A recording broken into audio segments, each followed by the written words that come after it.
All right, guys, welcome back to more content from the International Builder Show 2023. My buddy Bryan from Pioneer Builders outside of Seattle, Washington, is taking the lead on today's episode. He's a really interesting builder in that he builds relatively modest price houses, but they do a lot of the work in-house. So I think Bryan's perspective on what's new and interesting from the Builder Show is going to be a little different than mine. Also, don't forget, Bryan's shooting videos over on buildshownetwork.com. With that being said, let's get going. Hello and welcome to the 2023 International Builder Show in Las Vegas, Nevada. I'm going to show you a couple of different products. This one in particular is the View Rail, and we're going to get into the building code a little bit. Let's take a look.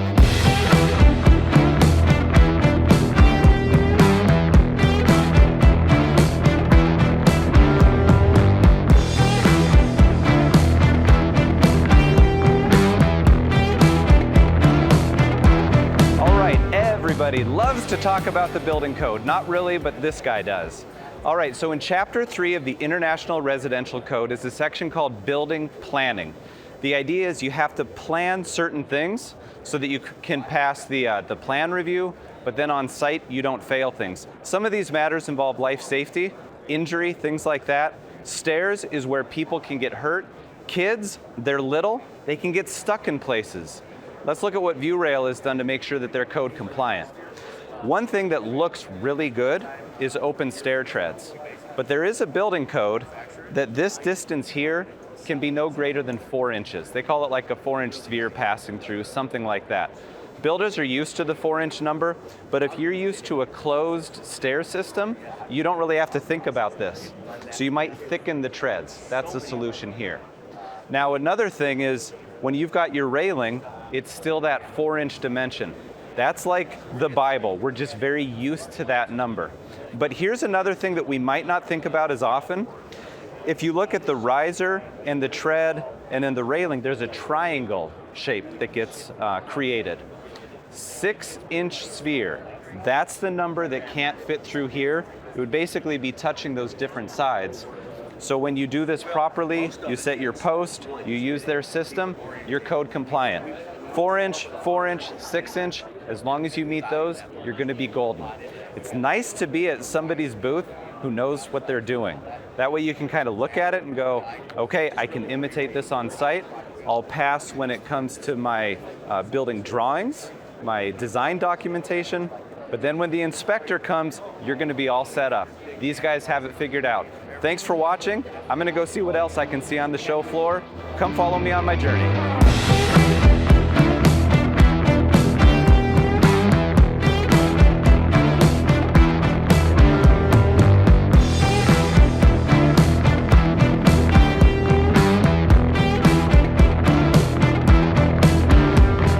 I am with Ken Nelson at Panasonic, and we're going to talk about one of the brand new products. But first I want to take a second.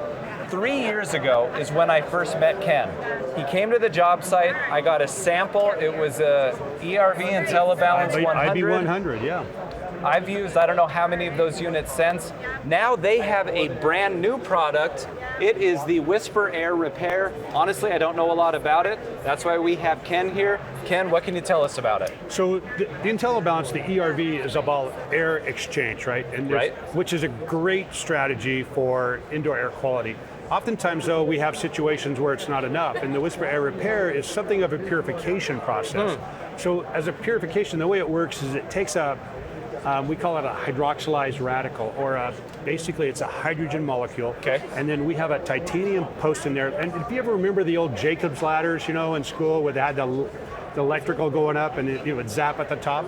This uses a titanium post, right? And there's these electrical currents that will come off that, and that'll strip the hydrogen molecule out of the air and just lets it go as a free radical. Interesting. Right, so what it is now is it's become statically charged, it's positively charged, and as any hydrogen molecule, they have a polarity, positive, negative, and they'll seek out that other polarity. So what happens is that hits that other hydrogen molecule, and then zap, it's like getting that little carpet shock, right?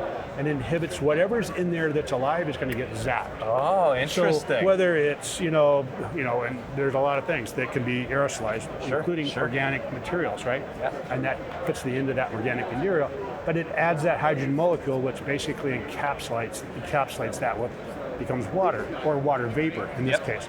So now that water vapor is going to be buoyant in the air, and then your ventilation system will just continue it on a pathway out.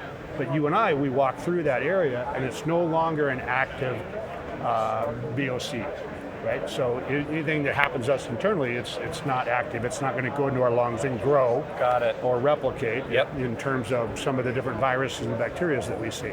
So it's called a repair. That's referring, it sounds repair, like, right. more of repairing the air. It's not necessarily designed to be a retrofit. You could do this new construction, you could do it retrofit, remodel. You can do it retrofit. I see that all the time. Okay. You know, the challenge is it does require a power supply. Yep. There's no switching in.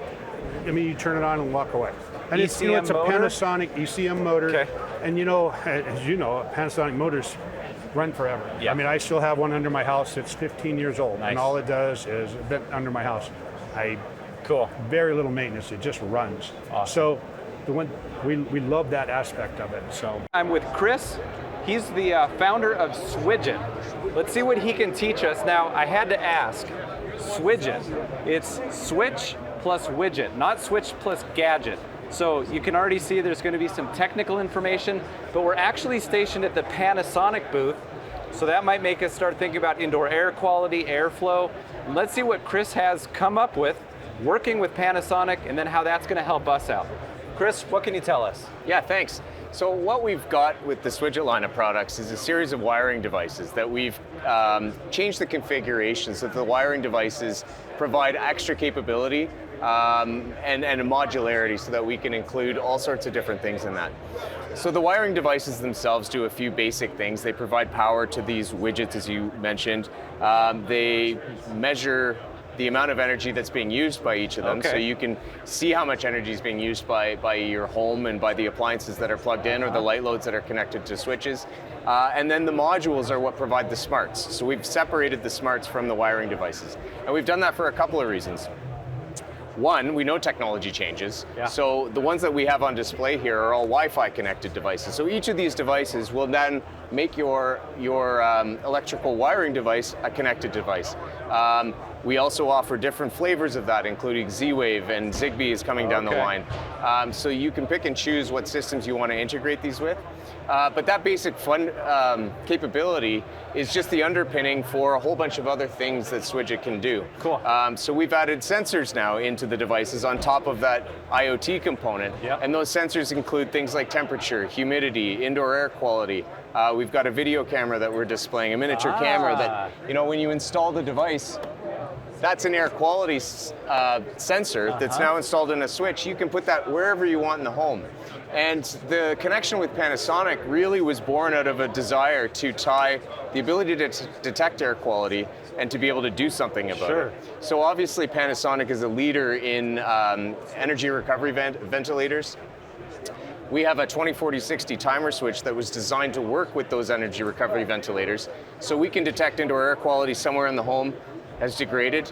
Using that 20-40-60 switch that may be populated with a different connected insert, we can call for that air exchange and therefore mitigate indoor air quality issues that come our way. That's awesome. So it's much more tied to occupant behavior. So it's called FODS, and you started to tell me what that actually stands for. FODS stands for Foreign Object Debris System. So FODS is created to replace the rock exits on construction sites. So we've come up with a system that will completely remove the rock exit on your job site. Our FODS mats are 12 by 7 foot wide. They are reusable for 10 plus years. So you pick them up, move them to your next job site, and use them over and over again. Is there much preparation that needs to be done depending on if it's sand, if it's gravelly soil, anything like that? Or does it distribute it so evenly that it doesn't really matter? It does distribute the weight very well. All that we require for substrate prep is make sure you don't have any large voids or large rocks. Okay. So as long as it is relatively smooth, you will be good to go putting these down and rolling them out. Can you show us the corner product and how that works? Yeah, of course. The corner is the most challenging thing about a rough opening, right? A typical detail right now, most of the time a trade would take their roll, they'll cut it into 3 pieces, they have to create a little bow tie or a nice origami on the job site, yes. Then you get a little build up, it sticks, sometimes it doesn't. So what Sega found when we started realizing this, we figured that's probably not the best way. So we did a lot of testing, and this is what our current solution is. You take it out of the box, you unfold it, just open it up, then all of a sudden it becomes a corner. Nice. Right? So this way, all that we have to do is release paper in the back. You take this, we pull it out, we remove it, you stick it onto your corner, just like that. Beautiful. Great job, Bryan. You know, Bryan's my kind of guy. Nerdy, detailed, really understands the business. He's a second-generation builder, and all his wisdom, if you don't realize, is being shared with you once a week over on BuildShowNetwork.com. Bryan started contributing with us last summer, and boy, his content is fantastic. He runs the gamut on the business side of building to very specific and nerdy products like I do. I'm sure glad to have Bryan on the network, so go check it out. I'll put a link in the description to his page so you can at least, at a very minimum, watch his story page. I think it's really interesting to find out how Bryan and his brother kind of grew up in the business and took over the family building business. Guys, thanks for joining us. If you don't already, subscribe to our newsletter over on BuildShowNetwork.com. I'll put a link. That's where we're publishing all 12 videos that we've got every single week that's new over on Build Show Network, so sign up for that newsletter. And if you're not a subscriber, of course, hit the subscribe button. We've got new content here every Tuesday and every Friday, except for this week where we're doing every day from IBS. Follow us on TikTok or Instagram. Otherwise, we'll see you next time on The Build Show.